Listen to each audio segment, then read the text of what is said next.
rate, review, and subscribe. We really appreciate it. We have a fantastic guest for episode 2 with Nik Stauskas.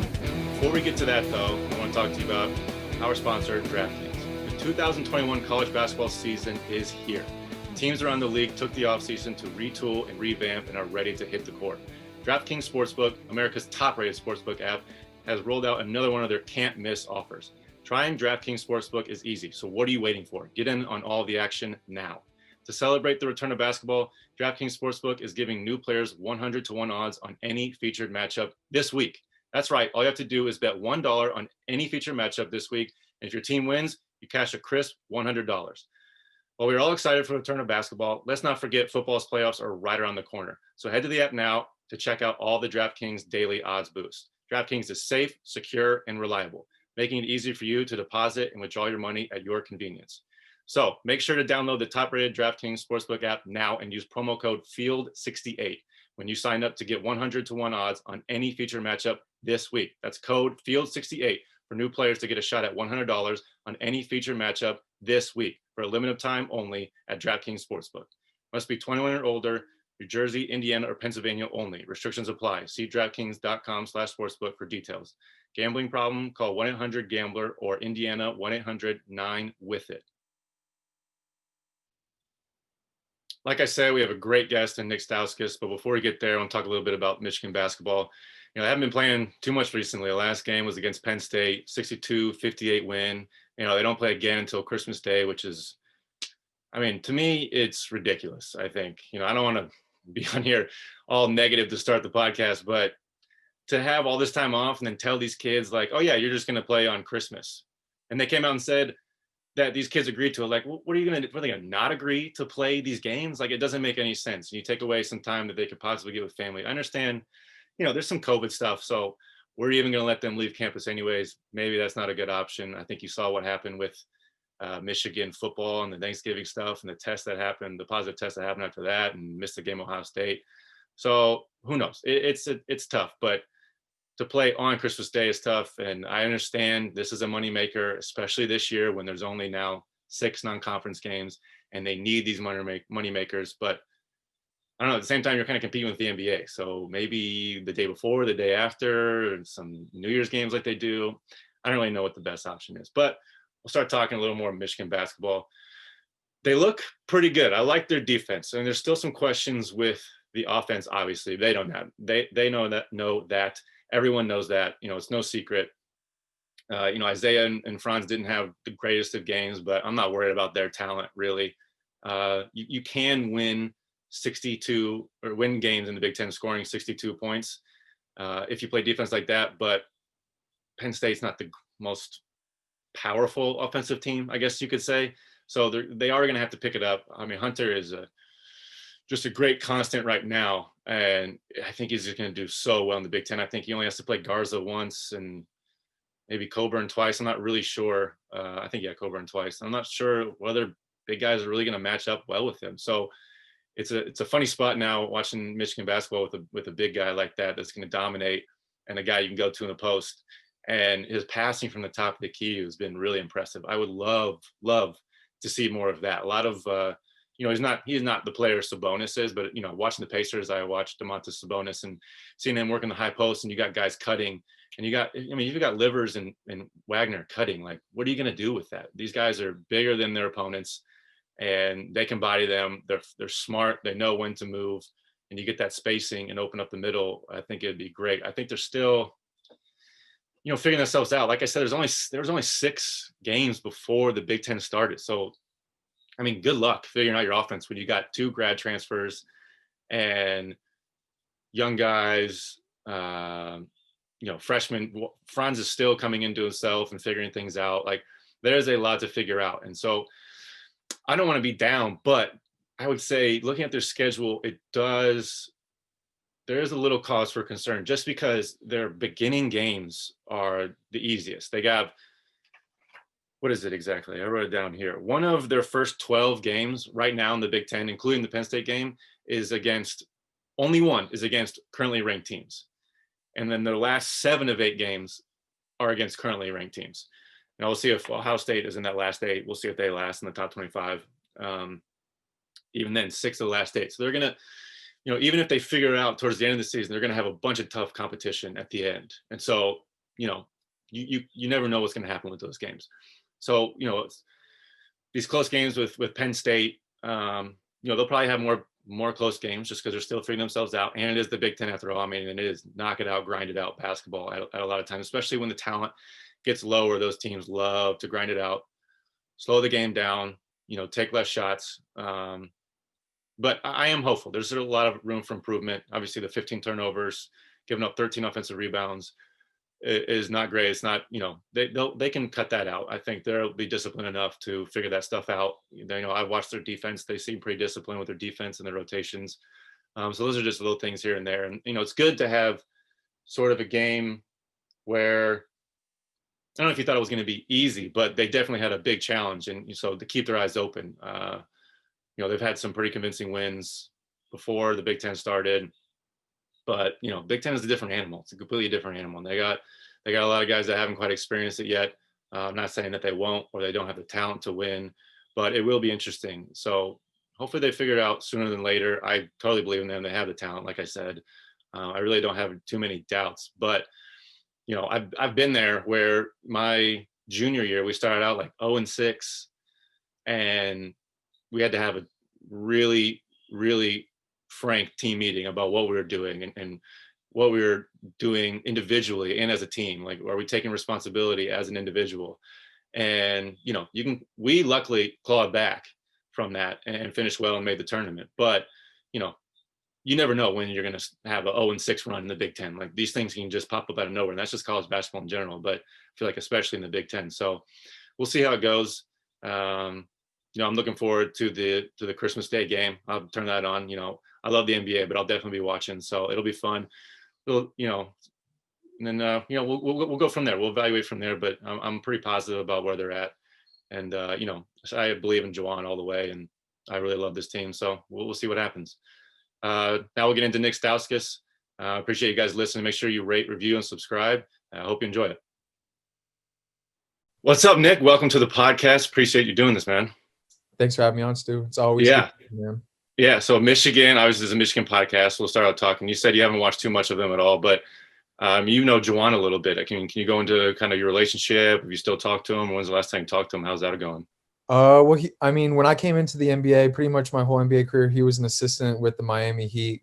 So, just playing against the Heat a bunch, he kind of stepped out of his way to introduce himself and just kind of like establish that Michigan connection, if you will.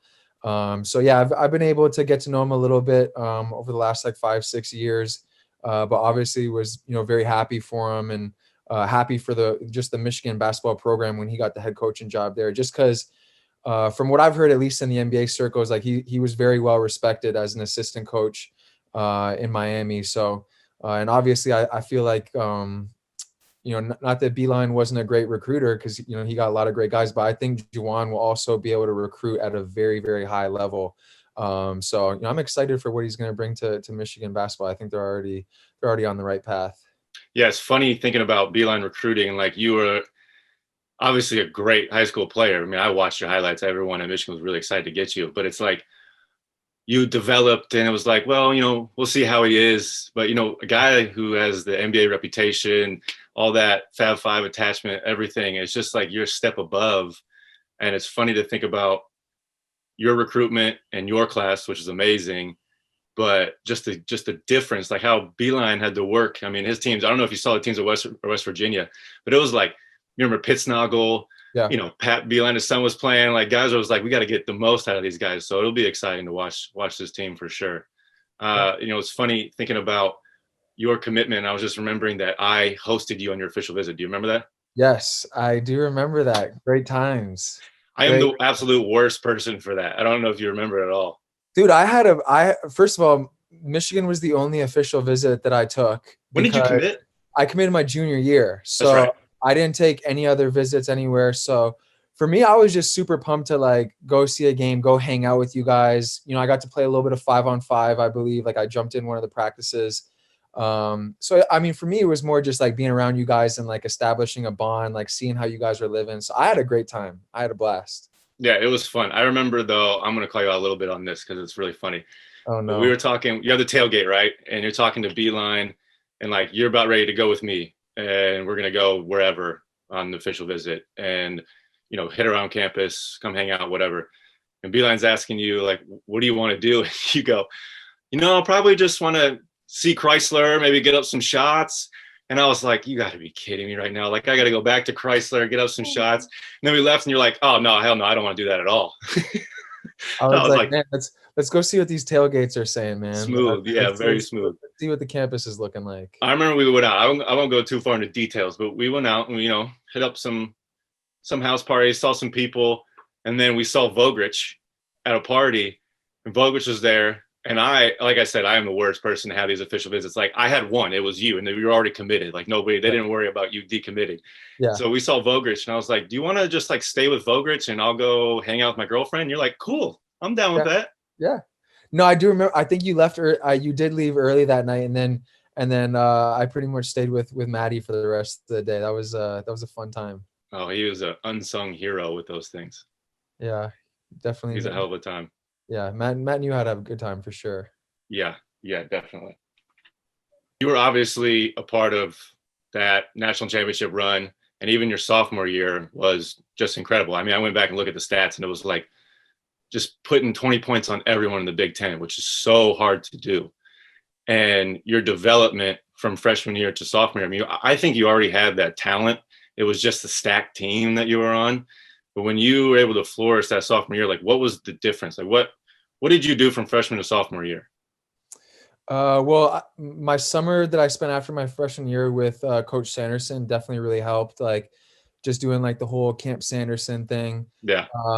He helped me, gain some explosiveness in my lower body, and then, just putting on a little bit of muscle in my upper body, just so I could, the Big Ten was a pretty physical conference, so just kind of getting my body a little bit more mature, getting it ready to play against, at a high level. So physically, I just felt really good coming into my sophomore year. Like I felt like I had improved drastically in that area. And again, my game, like I feel like I worked on my game a lot that summer, but for me, the biggest improvement was like just gaining that little bit of explosiveness and confidence of like finishing at the rim and taking contact and doing those kinds of things. And just that little bit helped, take my game to the next level. Cause I do think my freshman year, most people don't know, like I was pretty much the same player, just like a little skinnier, like a little, and again, I just didn't have as many opportunities because we had, Trey Burke, Tim Hardaway, and even Mitch and Glenn coming in were like big time recruits. So, also just the biggest thing changing my sophomore year was having Trey and Tim leave, and, also Mitch getting hurt to start that year. Mm-hmm. I think Coach Belein looked at like me, Glenn, Karras, and we're kind of like, look, you guys are going to shoulder a lot more. You're going to get a lot more opportunities. And I kind of just took that as a positive and tried to make the most of it. And, early on in the season, I think we were playing in Puerto Rico, it was like around Thanksgiving, that tournament we went to. And I remember I put together like a 3-game stretch there where, like 24, 25, 26 points, and like, MVP. Just kind of finding like where my spots were going to be in the offense, like where I could be aggressive, where I was a little more passive. And, I remember after that tournament, just thinking like, man, I don't see why I can't do that all year long. You know what I mean? Like that confidence just kind of came over me, and I just knew, especially in Belein's offense and like how much we watch film and stuff, I was like, hey, I know this is where my shots are coming from every single game. So once you know that as a player, like you come into a game knowing, you're going to get these minutes, and in those minutes, you're going to get these kinds of shots, these kinds of looks, even on your bad days, you don't worry about it then, because you know what you're capable of when you're put in those situations. So I definitely give a lot of credit to like Belein and the coaches for just giving me that confidence and putting me in situations where I could succeed. Yeah, it's key. Physicality is definitely a big thing. I mean, and I've seen I know you're married, but you're throwing out like the NBA thirst traps on Instagram where you're like, I mean, how much muscle have you gained in like 6 months? It's crazy. I actually, when I came back from Spain last year, cause like when I was in Spain last year, definitely like the focus is more like conditioning, like running. Like in Europe, I feel like they didn't want me like to be as like bulky. So when I left Spain, I was actually 200 pounds last February. Like it was the thinnest I had been in a long time. I was really thin, and I got surgery on my knee. And then by like June, I got up to like 225, because after I had my surgery, I wasn't doing any cardio, but I was still like lifting every day and like still working out, just not getting my heart rate up as much. And Yeah. yeah, I got up to like 225 at one point this summer, and I've slimmed down. I'm like 215 now probably. But yeah, I got pretty big this summer at one point. I remember, yeah, Spain was definitely a lot like that. Like I played there my first year, and these guys are just like allergic to the weight room, but they're nonstop. I remember, I don't know if you know Juan Carlos Navarro. You remember Juan Carlos Navarro? Yeah. So I He's a got legend there, out and there. I mean, he was in his prime, like hitting one leg runners like to the side, 3-pointers, like crazy stuff. And they were telling me, yeah, Juan Carlos like doesn't work out and smokes like a pack of cigarettes a day. Like it doesn't matter. Yeah. No, though, I mean, I think it's like developed now a little bit. Like they definitely put an emphasis on the weight room Yeah. now, but I would say it's like so much more like cardio conditioning than it is like lifting and being strong. Like everything there is about being like in incredible shape and like being able to run all game long. So it's a little bit of a different approach than we have here in America. Yeah, completely. I I had a little bit of a tag in college where, I was sort of the annoying white guy. Like me and Novak we tag team the Yeah. annoying white guy for Yeah. Michigan, basically. And you riled up opposing fans like none other. Like you were the Big Ten JJ Redick. I'm trying to think of another white guy that riled up fans the way you did, because JJ was it was insane. I mean, he Yeah. told the story, I think this summer, about he's talking about to his sister about how he can't do it anymore and blah, blah, blah. Like, did you ever have a point where some things went too far with opposing fans? No, nothing ever went too far. I feel like it was always like in pretty good spirits, and like you said, I played into it a lot. I kind of You thrived. mean you're blowing kisses to Michigan Yeah, State? I kind of thrived on it, so I definitely didn't mind. It just made things more fun for me. Yeah, yeah, no, I can appreciate that. I can appreciate that for sure. I want to get into your time in Spain because I was looking up some highlights, and the actions you were running were just like some of my favorite stuff. Playing in Spain was like my favorite thing. If I could go back and if I could pick one country to be there, like how was that experience? The difference between sets in the NBA. I obviously know the style is different from my experiences, but if you can explain a little bit from Spain and even just the sets you ran with the team and the emphasis on movement and screens. Yeah, like I guess the biggest difference between NBA and Europe is just really like the ball movement, and the NBA has really become a predominantly like pick and roll or ISO league. And Europe, it is like it's much more of a team game there. And you can see it just in like the scoring. Like most people don't realize, but like scoring 20 points per game in Europe in like Euro League is a huge deal. Like not Yeah, many people are capable of doing it. And that's why the games tend to be, you know, 75 to 70. And, you have a bunch of guys scoring, 11, 12, 10 points per game in that area. But it's difficult to score 25, 30, 35 points just because the offense is so much more catered towards like the entire team and constant player and ball movement, not necessarily one guy like holding and going ISO.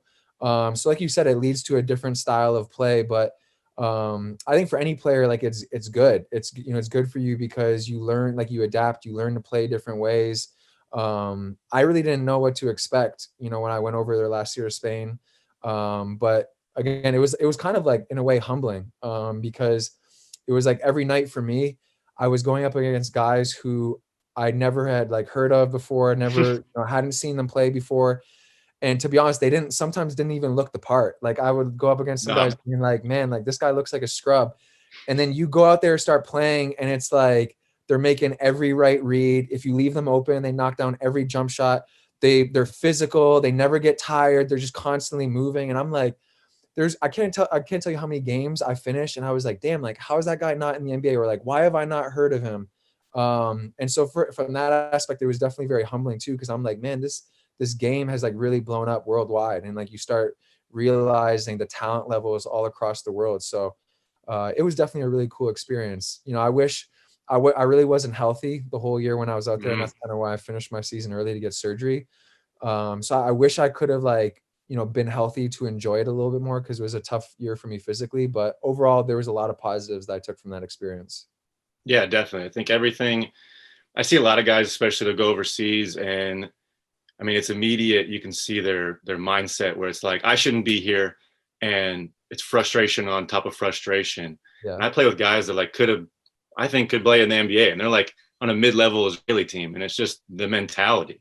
Hmm. And I think, especially for a guy like you, where you've been and the accolades that you have and the talent that you have, like to keep that mindset, I think is crucial. So like how have you dealt with that with the NBA, bouncing around with teams and, maybe not being able to play a certain way with the ball like you've shown in college? Like, has there been adjustments? Are you still trying to be the player that you think you can be potential wise? Or like what is your mindset and attack with that?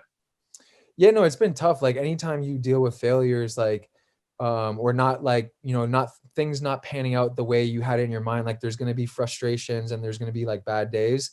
But I feel like that's probably where I've matured the most over the last couple of years, just between like the trades and like playing in Europe. Like I think I've learned to handle failures a little bit differently. And don't get me wrong, like, there's still days where like I'm upset or like, I want to be back in the NBA. I want to be playing at that level. That's still my goal.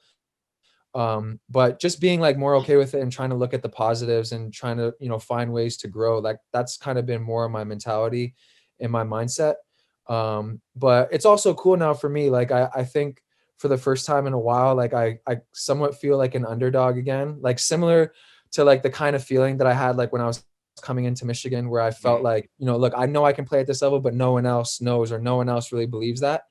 So I'm kind of getting back into that mindset a little bit right now, like feeling a little bit slighted. And for me, like typically in the past when I feel that way, I tend to play better. It like Yeah. drives me, it motivates me a little bit more. So yeah, for me right now, like my goal and my mindset is, I still believe I'm an NBA player and I know I'm capable of playing at that level, but also I think I've changed in terms of like my expectations, of myself. Like I think when I first came into the league, like, wanting to be an all-star and like wanting to like do all these things, like you obviously have like high hopes and high expectations for yourself. Yeah. But for me now at this point, I'm like, man, I want to be a part of something special. Like my goal is to like, and I think because I haven't played on a playoff team in the NBA. It's like I want to be a part of a team who's competing for a championship. Like that's what would make me happy. Not necessarily like being an all-star or like, scoring this many points per game, but I think back to my time at Michigan and like how much fun it was being a part of something special, like buying in and then winning. Yep. Like that's what makes it so much fun. So for me, it's like, yes, I want to get back into the NBA and I have all these goals, but more than anything, I want to play for something. Like I want to be on a team that's competing for a championship. And that's why heading into the season, I chose to go with the Bucks. Just Yeah. because I looked at that situation was like, man, I want to compete for something real. And I want to be a part of a close group that's all on the same page, all buying in for one goal. And that's kind of my mindset moving forward. How is that when you're the eighth pick of the draft, you had those expectations, and you play on, some of the not best teams. So where that team mentality isn't quite there with a playoff team. Like, do you feel like as a young guy, it's so easy to slip into, okay, well, if XYZ players are going to start slipping into selfish mode, I'm going to keep looking out for myself too. And that creates such a toxic environment at times. I mean, did you have to deal with that? Or, Yeah, were for you bought sure. in? Like, was it kind of wavering back and forth? I feel like that'd be really tough. For sure.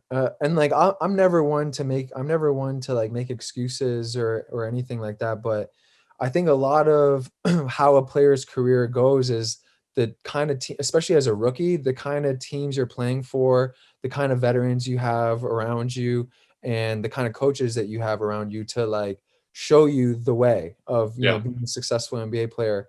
And definitely like my first couple of years in the NBA between Sacramento and Philly, like it was as chaotic and as far away from like Michigan basketball, like to what like Belein had going, Yeah. that like it was like getting dropped in a bucket of cold water. Like I remember like after my first year in Sacramento, like we had three different head coaches that year and like all kinds of trades and stuff going on. Like I didn't have any type of success personally that year. My head was spinning after that year being like, damn, like this is so much different than what I experienced at Michigan.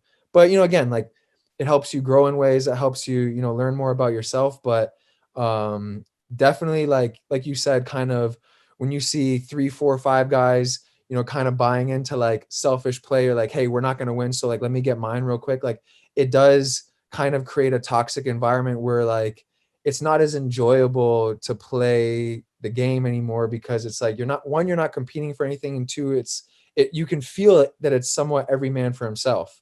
Yeah. And again, that's kind of why I said what I said before. Like my goal is to like be a part of something special, and like to have that, to have all 15 guys buy in. Like I miss what we had at Michigan. Like I miss having 15 guys all on the same page and wanting to buy into something. So it's definitely crazy to see, over 30 teams in the NBA that, there's a bunch of teams that do play the right way, or are all bought in, and there's a lot of teams who aren't. And you see that in the wins and loss column. So I have my dogs over here about to jump into the frame. So Dogs are welcome. I mean, dogs. Yeah, I think I'm gonna have an episode with my dog here pretty soon. All dogs are welcome. what kind of dog? I've seen your dog. It's adorable. What kind of dog you have? Husky, like a white some type of husky. I don't know. She's a cat basically. Oh wow, big, Ridiculous. like big. How many pounds? Like medium size. I think like 40 pounds. Oh nice. Yeah. Yeah, but she's hilarious. Just like literally a cat. Like if you don't have food, I'm not gonna give you affection, nothing like that. But it's still love dogs. Yeah.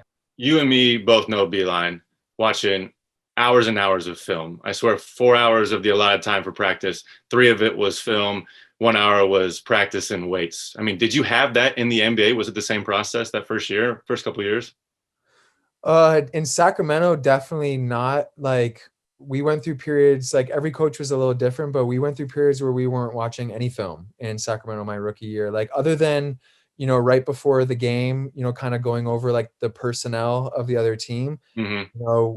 Other than that, we weren't like going in the film room and watching like our offensive sets or our defensive sets, or even like Coach Belein make us like watching the practice over. We would finish Passing drills. Yeah. Yeah. Remember some days we would finish practice, and then after practice, we go right into the film room and watch over the entire practice. So we definitely didn't have that in the NBA. And just with an 82 game season and like constantly every other night, like you're going up against a new team, there's really not enough time for it. Sure. But yeah, I think Belein, more than any other coach I've ever played for, he put probably the most emphasis on film study. And I think it showed in our offensive execution. Like when we were at least when I was at Michigan, both years, we were probably one of the top in terms of offensive efficiency, we were one of the best in the country. And it's just because everyone was so locked in to like all the nuances, all the details of Coach Belein's offense. Like everyone knew where to be. Like I said, where you're going to get your shots, where you're going to get your touches. And like I said, it becomes easier to be effective when you know that. I don't know about you, but I was sick of it. I mean, I had 4 years at Michigan, all the film study. I felt like I was there for 7 years. I was so ready to get out. And then you leave and you're like, okay, I wish I could have some of that back. Yeah. Oh, for sure. Like the goal for me was always to play in the NBA, and like, same thing as me after 2 years of Michigan, like, oh, I'm ready to move on. Like I'm ready for something new. And now like I'm at the point where I'm like, damn, like we have something special over there at Michigan. Like I miss that. Like I miss those times for sure. Yeah. You got, recently, last week there was the whole Isaiah Juwan argument. And I interviewed Belein asking if he'd gotten any arguments with players like that before. And I got some stories that I don't know if I can tell, but I don't know, as like a lead player with Belein, it was different for me. It was like a lead player with Belein and you being so, I guess, brash and, full of swag. Like, did you guys ever get into it like that?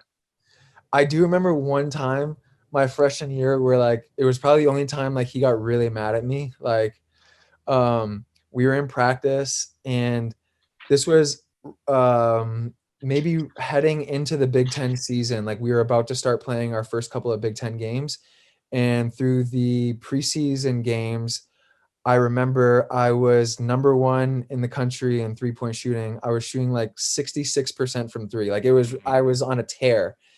And we're in Chrysler the day before a game. We're practicing, and we're going up and down like against scout team. And I got a couple open looks, and like 3 in a row shots, like I left them short. Like I missed 3 in a row, all off the front rim, all missing the same kind of way. And I remember like Coach Belein, he's just so big on like the fundamentals, the details, that like he pulled me aside and was like, look, like this is the reason why you're coming short. Like you need to step into your jump shot like this, not like this. and was kind of like trying to like change my like footwork, change like the way I was shooting, not change it, but like try for me to make an adjustment so I wasn't coming short anymore.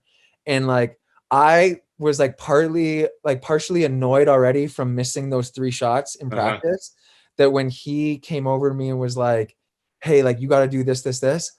I can't remember exactly what I said, but I was like, "Coach, I'm shooting 66% from three." I was like, "I'm shooting 66% from three right now. Like, don't tell me how to shoot my jump shot. Like, I got this. Don't worry."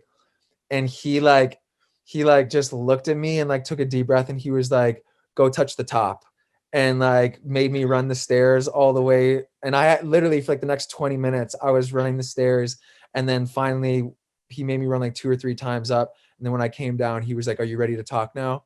And I was like, "Yeah, my bad. Like I didn't mean it like that." But I got a little too snappy with him, and he caught me quick. Yeah, yeah. I'll step into that. I always just kept everything muttered under my breath, basically.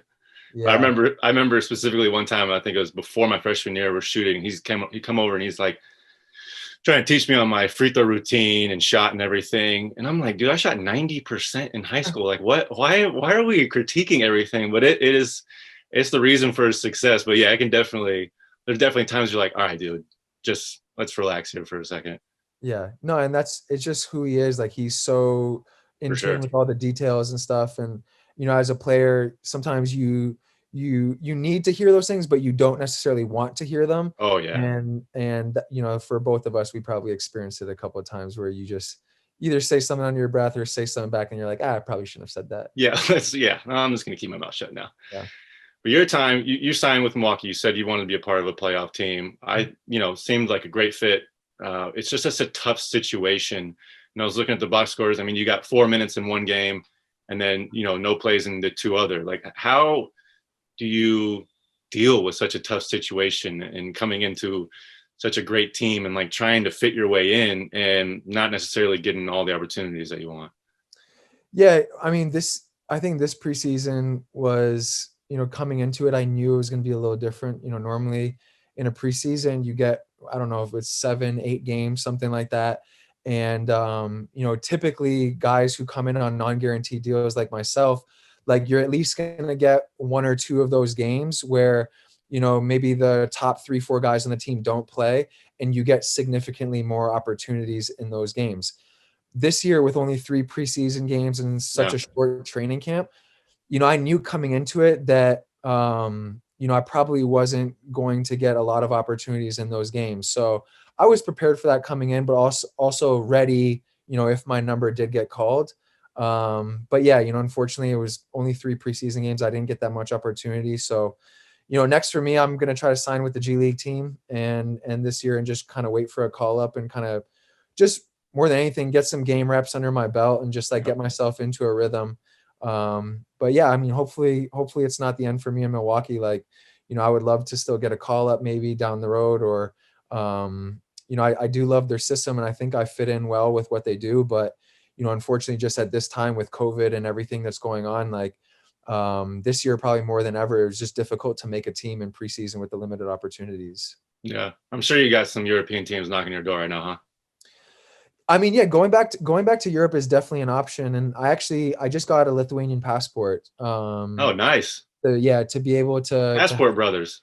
yeah, I know. So, just opening some more avenues, in Europe in case I do go back down that road. But for this year in particular, like, just coming back from surgery and being healthy, I want to give the G League a chance, and more specifically, I want to give the NBA a chance. Like I said earlier, that is the goal for me still, and I know, I can play at that level. And seeing even guys like Trey, seeing the path that Trey Burke has taken the last couple of Yeah. years, and then getting rewarded this summer from Dallas with a 3-year deal. Like, guys have, fought their way out of this position many a times before.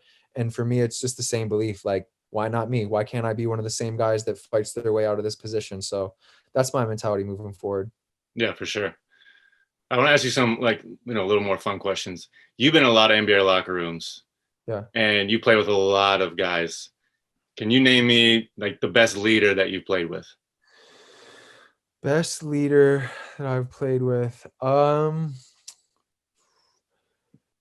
I think Damian Lillard was a pretty good leader. Like, just it also, I feel like it was like a timing thing. Like he like really chose when he was like going to speak up and like speak his mind, but everyone like knew when he said what he said, like he meant it and he was serious.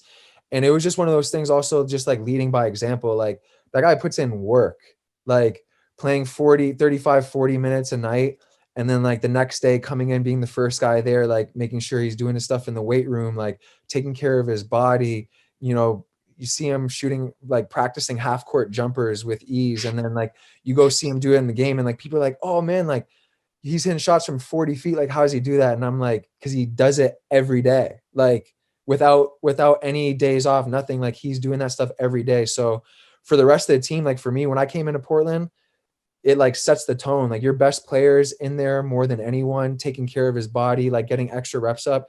You're like, okay, wait, like everyone's serious here. Like we need to all be on our game. So Dame was probably the best leader that I've seen, just in terms of like speaking up and like saying what he needs to say, but also just leading by example and always being calm, cool, and collected. Like never really Always. like Yeah. getting down or like never seeing him super frustrated, like always keeping that same demeanor. I was like, yo, he's up here, like he's with it for sure. Yeah. Yeah, definitely. And I don't want to, make this a leading question, but then I was thinking about you playing with Joel and like how that is two different styles, a little more brash, a little more outspoken. Like, are there adjustments like that where you have to, where the alpha guy is, you kind of have to adjust to them? And does it make it, is it easy for you? Does it make it more difficult? How is that? No, I like playing with Joel. Seems The like, one yeah. thing, yeah, the one Joel's a great guy, and like if anything, he's more keeping the mood light, like more Mm-hmm, than mm-hmm. anything. But also like I played with Joel, like really it was his first 2 seasons in the NBA. So like again, he was kind of just getting his feet wet as Yep. well, just kind of coming back from all those injuries. So although he was our best player, like again, I don't even think he thought of himself as a leader yet, because like, as Sure. a rookie or your first year player, like things are still moving quickly for you as well. So even just hearing his interviews now, like I feel like he's matured a lot since when I was there. Like he's grown up a lot. So I'm sure now he's probably even got like a more focused and more serious demeanor than maybe he had when I was there. Yeah. I mean, people, they'll bash him for all like the antics and stuff, but it's like, I think that's what makes me love him so much. He's just, Yeah. yeah, he's calmed down a little bit, but still, it's just like, yeah, I'm Joel. Like, what do you want? Yeah, that's just who he is. He's just being himself. So you Yeah. definitely have to respect that. He's not being fake like that. What you see is what you get with him for sure. That's what it feels like. The fakeness sometimes I get from basketball players, it just, I don't know, it bothers me. They try to put on a persona with these things. I'm like, especially in Israel, I'm like, dude, you're playing in Israel. Like, why don't you relax? You got to Yeah. chill out, play your spot, do what you Yeah. need to do, and just get going. Yeah. No, I agree. Okay, we'll end this episode with some quick questions and get you out of here. Number one, what is your most favorite shot that you've ever hit? Favorite shot I ever hit. Um, I would say either the step back that I had at Wisconsin my Hmm. sophomore year to kind of seal that game late, and then the other one was probably, it was again, it was at Illinois my sophomore year. It was heading into halftime, and I hit like I was inbounding the ball at half court, and the what is it, the Orange Crush, is that what they're called? They were chanting USA when I was inbounding the ball, Yeah, I remember that. Yeah. and I passed it to Derek Walton, and he passed it right back to me, and I like dribbled into like a 35 footer, and I hit it at the buzzer, and the USA chant like just stopped right away, and I just literally turned back and stared at them for like 5 seconds, and it was just a sick moment for me. Like again, I always kind of played into that stuff. So I like that one too. That one stood out to me. I always said playing at home is great, but like hearing the hush of a away crowd when Yeah. you do something like that, Yeah. it sticks with me. Like I feel it viscerally right now. I can bring back some memories. All right, question number two: favorite game you've ever played in?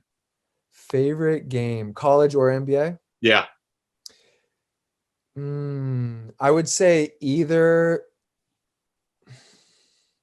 Elite Eight game against Florida my freshman year. yeah, amazing. That was like a really like one, I had a great shooting game, but then two, like making it to the, like, as a freshman playing in the Final Four, like making it to that was just like a surreal experience. Like that was probably the most joy I've ever felt. And then I would say also in the NBA, my first game with Portland was LeBron's first game as a Laker, Hmm. and we spoiled his debut. And like the Portland crowd's amazing, especially like on opening night and like LeBron being in town. Like it was a crazy atmosphere, and I had like 25 that game. Um, Yeah, you went and for off. me, I think it was the first time in my career that I like beat LeBron in a head-to-head matchup. Like I had always, whenever I played Cleveland in the past or whatever team LeBron was on, I always lost. So, and he's probably my favorite player of all time. So getting a win against him was pretty cool that night. Yeah, that would be amazing. All right, for the Ann Arbor crowd, Skeeps or Rick's? Skeeps for sure. Easy, right? It's easy. Yeah. No doubt. Okay, your go-to spot restaurant in Ann Arbor. Go-to restaurant. Well, I mean, if we're just going by how many times I was actually there, the Chipotle on Main Street was probably my go-to spot. Doesn't count. That does not count. That's college Nick talking. Man. NBA Nick. If NBA Nick's going back to Ann Arbor, where's he eating? I mean, for me, I love getting dinner at Melange. That was my spot. I used to, I mean, if I ever had like money from like that my parents gave me or whatever, like, and I wanted to That was always key. Yep. and I wanted to treat myself to a dinner, I was going there. Well, no doubt. Oh, for me, it was a steakhouse. If I got like, my mom sent me, like a little Christmas bonus, basically, it was like, oh, okay, we're going straight to the steakhouse. All right, last question, we'll get you out of here. What is the, all right, last question before we get you out of here. What is the best piece of advice or the thing that you took away the most from your time in Michigan? I